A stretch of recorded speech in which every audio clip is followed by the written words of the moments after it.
Hit it. We're live. Hey, it's Ann and Steve from Bartlett, Illinois, talking about... Today we're discussing 10 things, put my glasses on, 10 things you can raise children without. Things that you don't need to raise your children. So, Yeah. And then you have to understand that we're over 50 and we're alive today to talk about it. So these things, actually, we're making fun of our adult children. No, we're not. No, we're not. No, we're not. No, we're So not. No, we're not. No, So we're we not. have 10 things, our top 10 things that are really unnecessary for raising children. And I have coffee today. Right. I have water. Water. Mm-hmm. Top things. Car seats.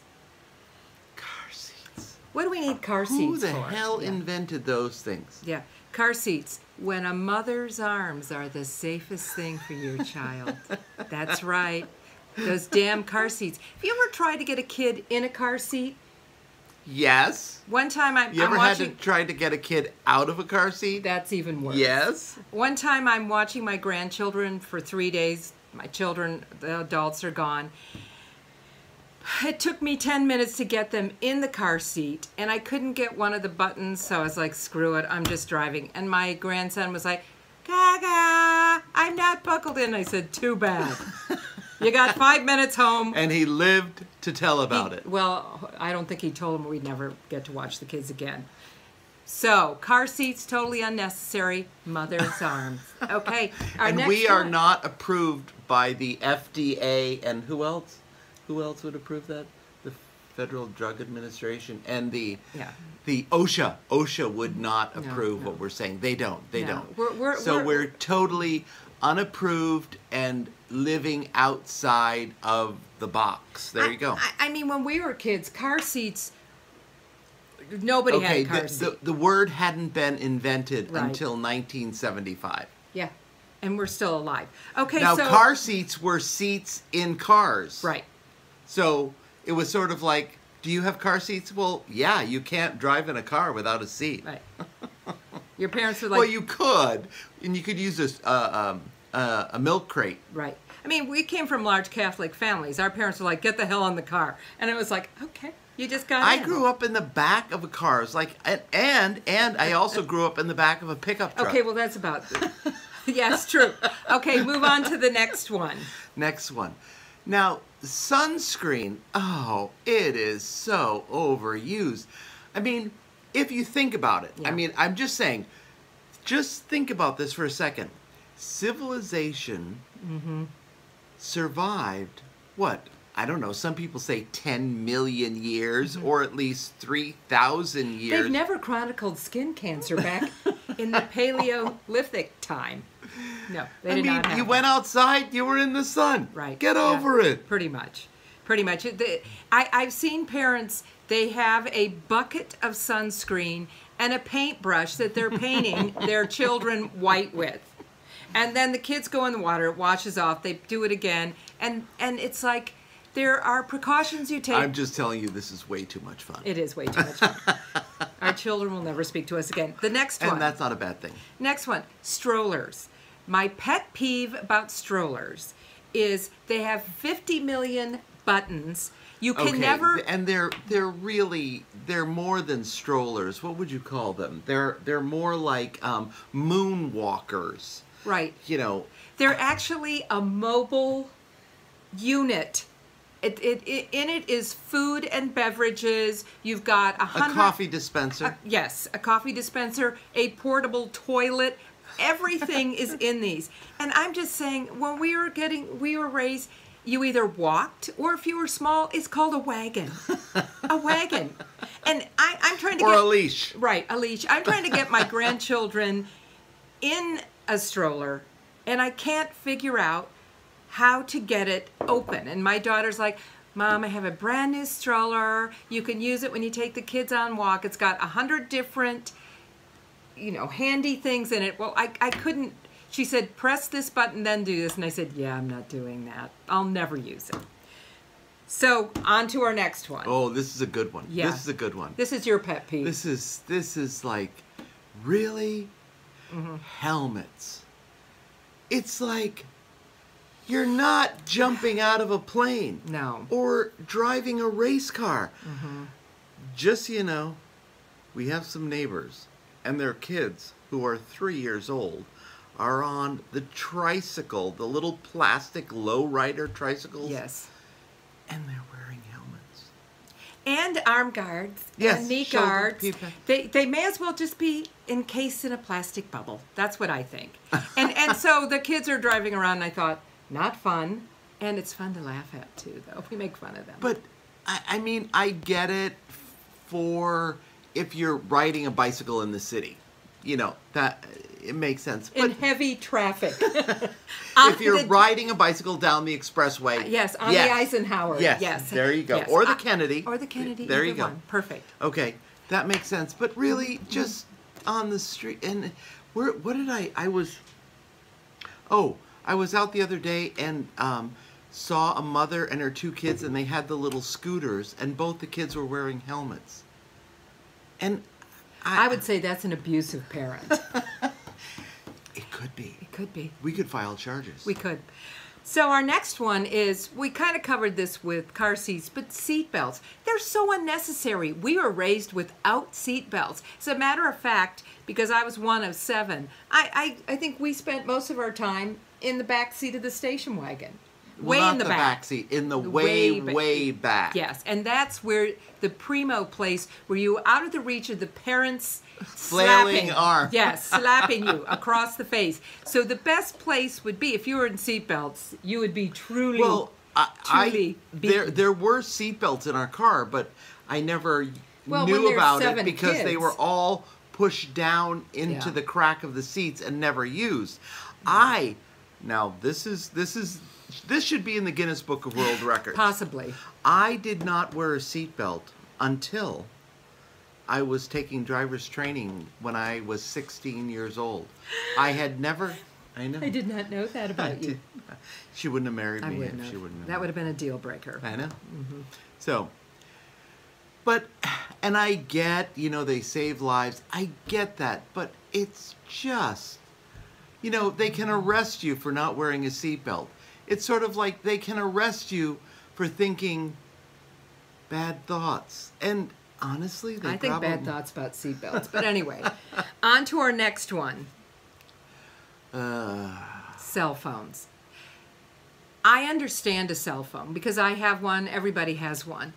But I see these women out for coffee with their kids or with their friend, and they're on their phones. They're not paying attention. Who's on their phone? The parents are. Oh, on their phones. They're not and the kids are on the phone. Yeah, and they're not talking to each other. It's like, what's so important?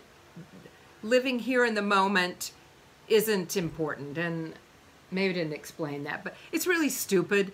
And come on, you guys, get off your phones, live in the moment, connect with your kids, and, stop it. Stop it now. Stop it. Okay, another one. Oh, well, this is for the kids. And it's the computer games. I get it. I'm not a computer game guy. I think they cause a lot of violence. Well, that's another story, which is really something, all these school shootings. Nobody's talking about the fact that the kids are on their games. Right. Killing people for 16 hours a day. Right. And so then they go into a school with a real gun. It's just like the game. Yeah, it's a disconnect. It's a total, and granted, I know we're not really thinking this thing through, and, we're so out of touch. We're politically incorrect parents. Yeah, in a good way. Next one, TVs and cars. I really understand as a mother why it'd be nice to have your kids entertained the entire time because you don't yell at them as much. But it's like kids never have a moment to be quiet.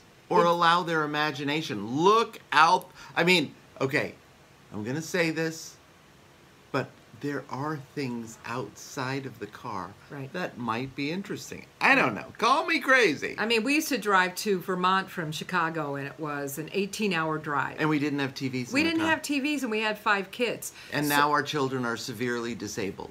Well, they have TVs in their cars. They're paying us back. Big time. But come on, you guys. Let's connect with your kids. Our last one. Oh. Air conditioners.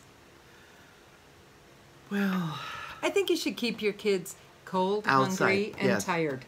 Make them sleep outside in the summer. It's not a bad thing. I mean, we lived... If it was our older children, they'd say, well, the pedophiles are going to get them. Because remember, we've got tons on our street.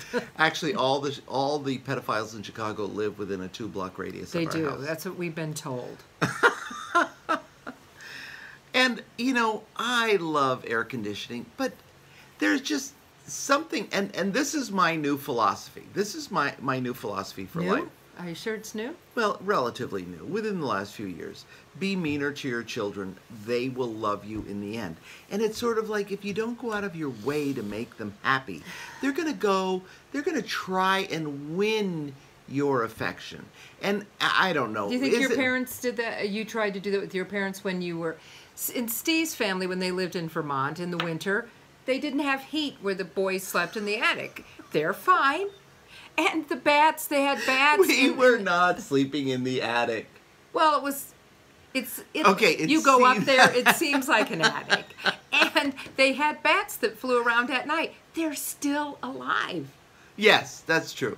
I mean, here's the thing. Your children don't talk about, and even as adults, we talk about, in a sense, the struggles and the difficult times.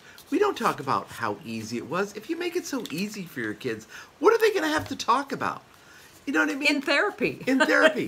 Let them fall down. Let them get a small head injury.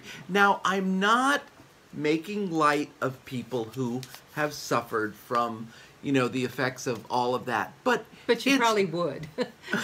Well, I would try not to laugh. But I really would. But here's the catch. There's a bit of overkill going on with keeping your children safe. And just for the record, I have a service business and I'm out all day talking to different people all around. And 99.9% of the time, people are great. They're compassionate. They're good people. They're concerned people. They're kind. They're generous. And some of them voted Democrat. Just saying's all. But you know what I'm saying? Think about it. Think about it and just... Instead of overprotecting, connect with your kids. And underprotect. Is that a good thing? I think your kids should get dirty. They should get tired. And not just at a football game or a baseball game that they're playing in. They should be connecting with you. That said, with the trees. With the trees, with the dirt, with the grass. That said, if your kids have allergies, I mean, I'm sorry about that. Okay, there's a lot of other stuff, but in general, we're speaking in generalities here. And just so you know, our children will never allow us ever again to watch our grandchildren, but we're just, we're pretty sure they never watch us anyway. So that's always a good thing. So anyway. Thanks for watching. Thanks for watching. It's been amazing. Yeah. And think about what we said. And think about what you've done. I want you to think about what you've done. Really think about it. And then think about what we said. And then if you have comments that aren't positive, don't let us know. We don't want to know. But if you think what we're saying is great, let us know. We want thumbs up. We want, hey, you guys are awesome. Send large bags of money. We're always open to that. That said, thank you for watching. Thanks for watching. It's been great. See you tomorrow.